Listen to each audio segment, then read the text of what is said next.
Buongiorno Francesco, a te la linea. Grazie Sveva dalla bellissima voce e bentornata. E noi andiamo avanti con quel percorso che abbiamo iniziato a giugno dell'anno scorso, quindi ormai quasi un anno fa, a fine giugno, era primi di luglio, e guardiamo alla situazione attuale sempre nell'ottica del Demkratos, il potere che spetta al popolo, la democrazia. Demokratos che, come abbiamo analizzato in questi mesi, non è attuato, è in crisi. È in crisi perché si sono imposte oligarchie, si sono imposte dittature, si sono imposte autocrazie, si sono imposte addirittura delle entità sovrastatuali che determinano e controllano la vita di ciascuno di noi. Abbiamo detto, abbiamo fatto anche l'esempio stesso dell'Italia, dove fin dalla fine della seconda guerra mondiale, 1949 mi pare, il professor Maranini aveva segnalato che di fatto quella italiana non era una democrazia, infatti si parla di democrazia imperfetta.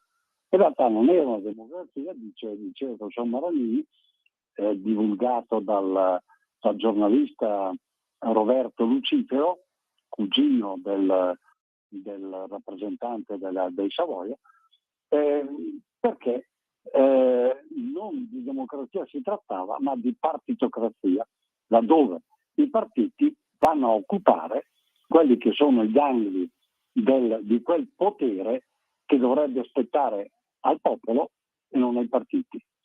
Laddove i partiti non sono ampiamente popolari, ampiamente partecipati, è chiaro che di democrazia in senso stretto non si può parlare.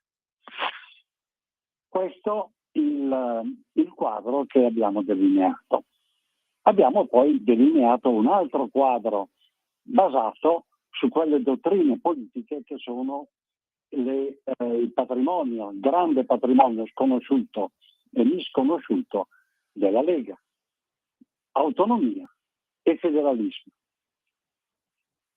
Autonomia e federalismo, abbiamo dimostrato, comunque abbiamo esemplificato nei mesi scorsi, sono la base migliore conosciuta perché effettivamente si possa avere una democrazia.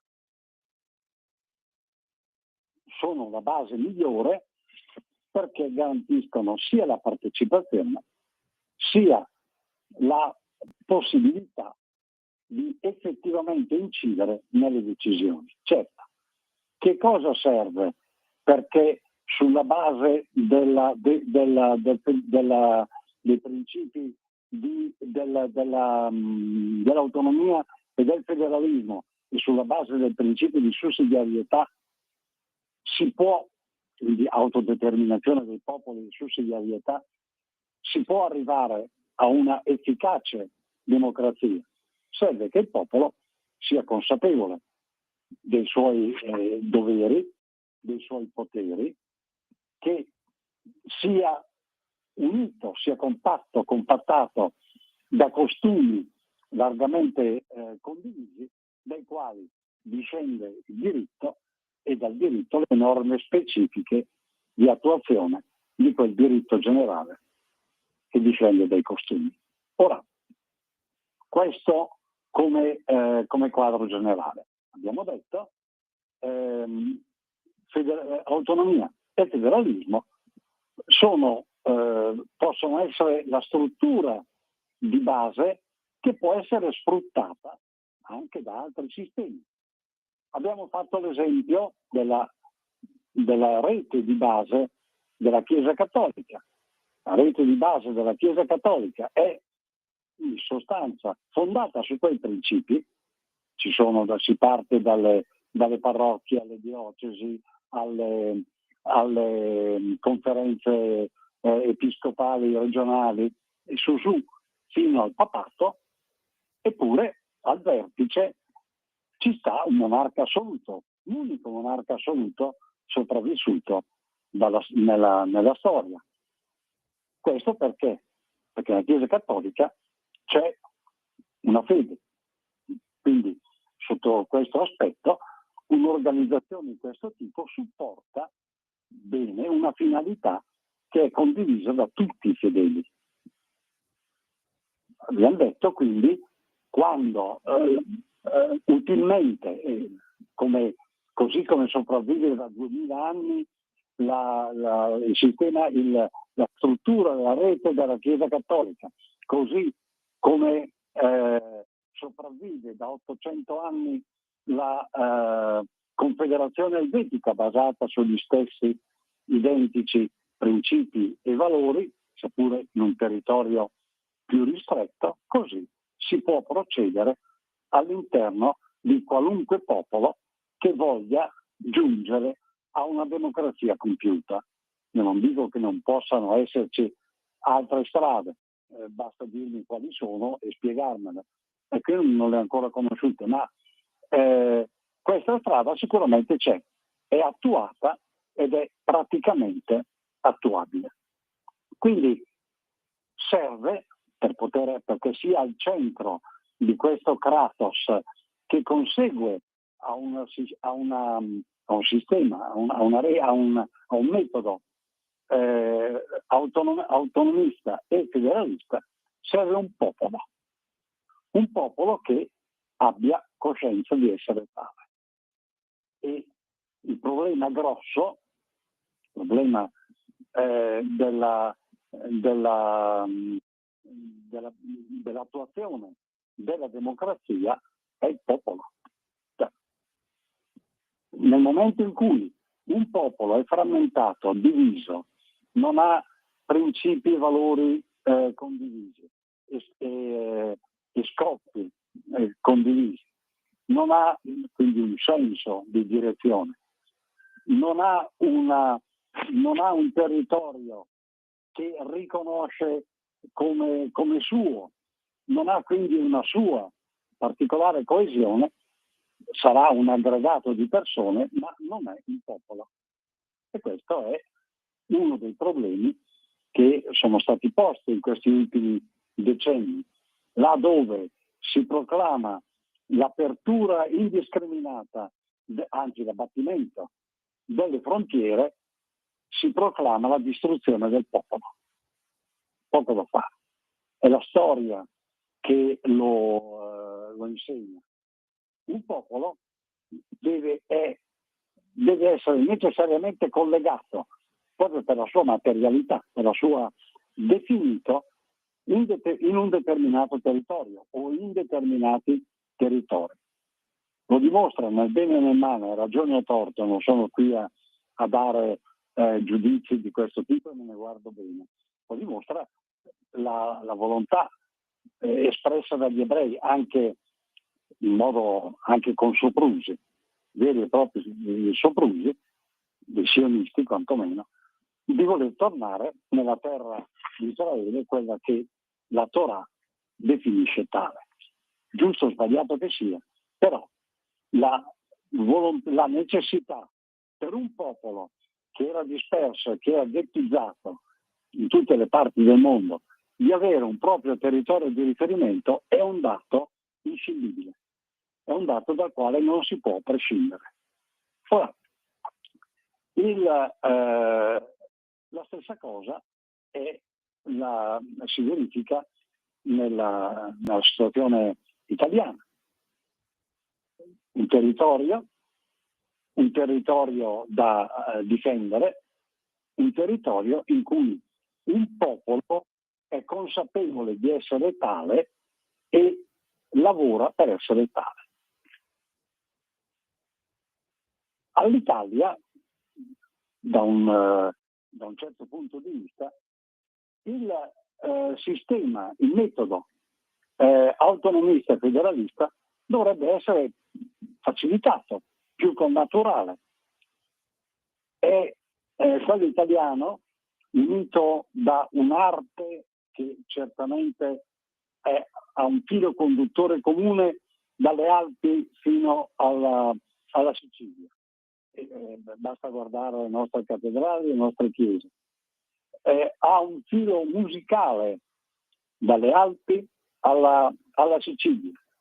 Ha una lingua che, sia pure esplicantesi in dialetti diversi, comunque ha un filo conduttore comune, la lingua italiana, la lingua che era la lingua toscana, però è un filone comune dalle Alpi alla Sicilia, fatto salvo ovviamente le aree dove che erano di altra appartenenza, vedi la Valle d'Aosta, dove si parlava il francese, o un dialetto francese, vedi il Sud Tirolo, dove giustamente si parla il dialetto bavarese.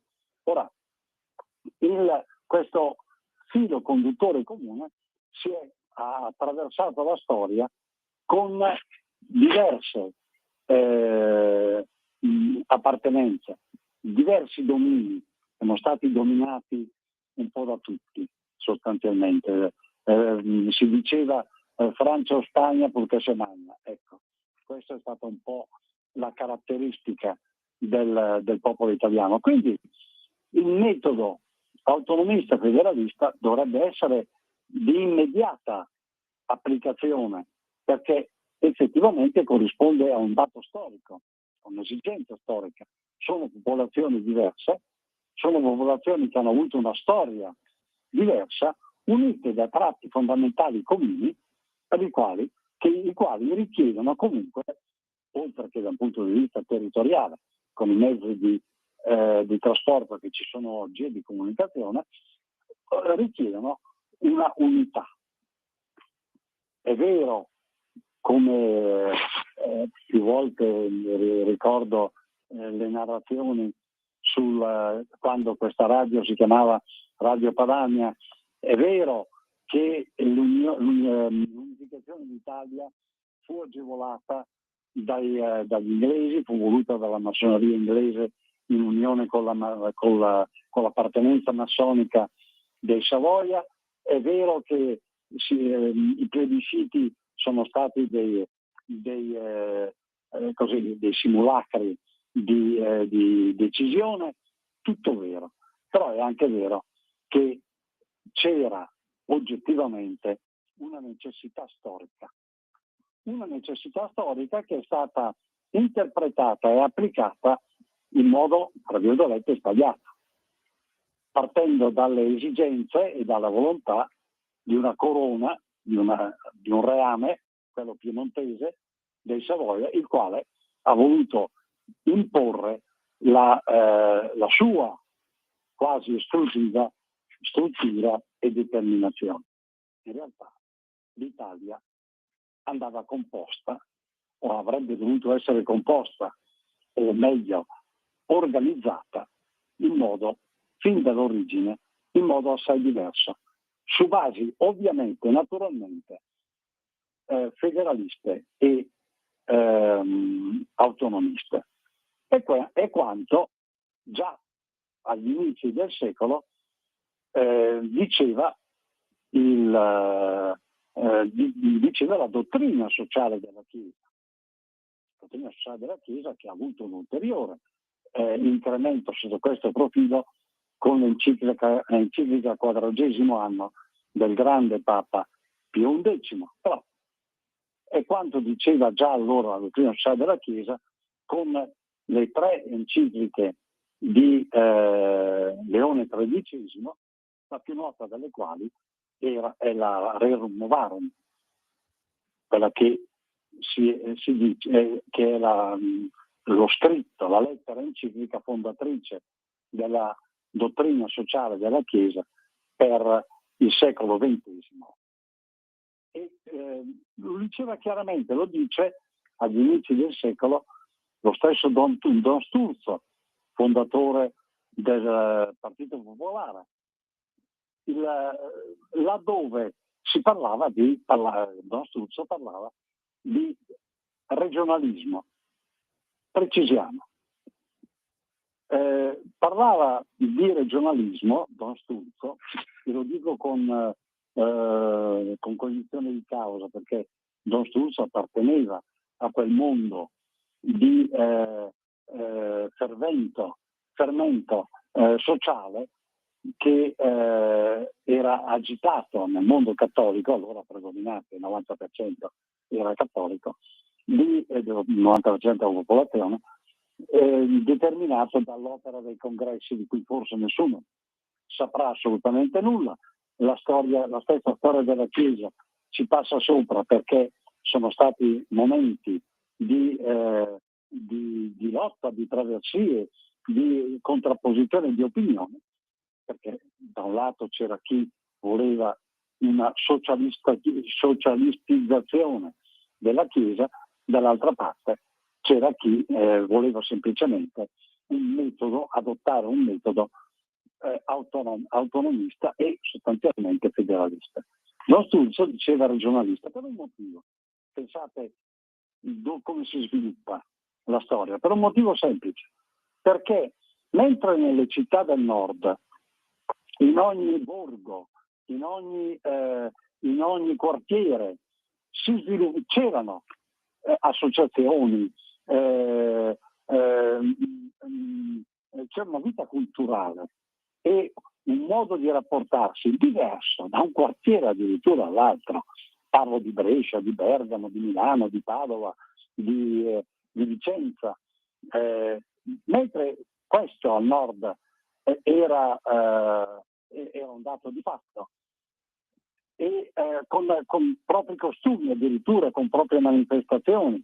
Ricordo a Bergamo il gloriosissimo Ducato di Piazza Pontida, dove è nato tra l'altro con nonno Guido di Roberto Calderoli, insieme anche a mio nonno e ad altri, Don Angelo Roncalli presente tra l'altro, l'idea dell'autonomia bergamasca. Quindi questo agli inizi del secolo, nell'ambito proprio di quel fermento sollevato dall'opera dei congressi. Bene, Don Sturzo faceva osservare che mentre al nord ogni quartiere aveva una sua vita, aveva una sua cultura, quindi esprimeva qualcosa che confluiva già nel Consiglio Comunale, che era già una specie di Parlamento federale dei singoli quartieri della città. Al sud c'erano grandi spazi, latifondi, enormi latifondi, e poi città molto corpose, 15-20 mila abitanti. Quindi pensare, credere a un'organizzazione come quella che si era sviluppata al nord, di tipo autonomista, federalista sostanzialmente, all'inizio dei secoli era pura utopia.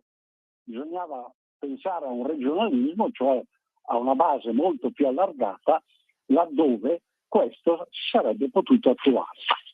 E questo, voi pensate, era agli inizi del secolo il sogno di Don Sturzo, il fondatore del Partito Popolare, il quale non digerì mai troppo il sistema di formazione della democrazia cristiana, perché lui era e comunque volle che nella Costituzione, la Costituzione italiana, fossero gettati i semi di quel regionalismo che poi si è attuato nella riforma regionale degli anni 70, quindi fuori tempo massimo, anche fuori dalle immediate esigenze, avrebbe dovuto essere attuata fin da subito dopo la conclusione della seconda guerra mondiale, di quel regionalismo attraverso il quale oggi si torna a parlare finalmente di ciò che è un'oggettiva necessità, e cioè una base di tipo autonomista e federalista per giungere né più né meno che a una vera democrazia, o comunque avvicinarsi a una vera democrazia in cui c'è un popolo che non solo partecipa, la canzone di Gaber, la democrazia e partecipazione, da un lato è vera, dice una cosa vera, ma dall'altro è solo parziale, è sbagliata, perché non basta la partecipazione, occorre che ci sia un popolo consapevole di essere tale, un popolo che si assuma la responsabilità di essere tale, quindi della cosa comune, quindi e da ultimo di una burocrazia che sia di servizio di quel popolo. Oggi è diventato un privilegio, un costo sempre più mostruoso poter vivere sul proprio territorio, là dove ci si è insediati, là dove i propri padri, i propri nonni si sono insediati da generazioni. Oggi è diventato un lusso che si paga, il privilegio quasi di poter vivere. È una concezione mondialista che è inumana sotto questo aspetto, ed ecco che la questione fiscale e del burocratismo indotto dalla sinistra, dal socialismo insito, è un'ideologia secondaria dell'idea socialista, che poi in sé, abbiamo detto, ha tutte le caratteristiche di una religione. Nel momento in cui quella fede viene meno, come sta venendo meno, vengono a galla anche tutte le insopportabili magagne. Ora, occorre tornare ad essere popolo, ed essere popolo significa tornare anche a impadronirsi, tra virgolette, di quella burocrazia che deve essere al tuo servizio. Quella burocrazia che oggi ha favorito sistemi digitali che dominano la nostra vita, controllano la nostra vita con la comunicazione e con gli obblighi che generano e che rendono non compatibile col concetto stesso di popolo la vita del popolo. Questo è il grande problema che con notevolissimo acume, lo dico con molta soddisfazione e con grande speranza, con un abbraccio, ha sollevato il nuovo Papa Leone XIV, che ha voluto fin dall'inizio, con un discorso scritto, programmatico, collegarsi proprio a quell'enciclica Rerum Novarum di Leone XIII. Allora i problemi erano dati dalla rivoluzione industriale, oggi sono dati dall'incipiente totalitarismo che viene portato da questi potentati sovrastatuali che addirittura usano la burocrazia degli stati, diventata troppo potente, a proprio uso e consumo, per schiavizzare la gente, per scartarla quando non serve più. E questo si contrappone al concetto di popolo che è stato calpestato dalle guerre che stiamo vivendo. Le guerre che stiamo vivendo ci indicano che i popoli non contano niente. La guerra russo-ucraino-palestinese, perché è un'unica guerra, non vengano a raccontarci altro, questa unica guerra ci dimostra che i popoli possono essere massacrati per interessi che sono sconosciuti, per interessi comunque che non hanno nulla a che vedere con i popoli stessi e con gli stati che dovrebbero essere al loro servizio. Viva la libertà, viva i popoli, viva la Lega, e un abbraccio e un augurio a Papa Leone XIV. A sentirci sabato prossimo alla stessa ora, alle 10, se avrete voglia di ascoltare le mie Geremiadi. Un abbraccione grande a Matteo e a Tino.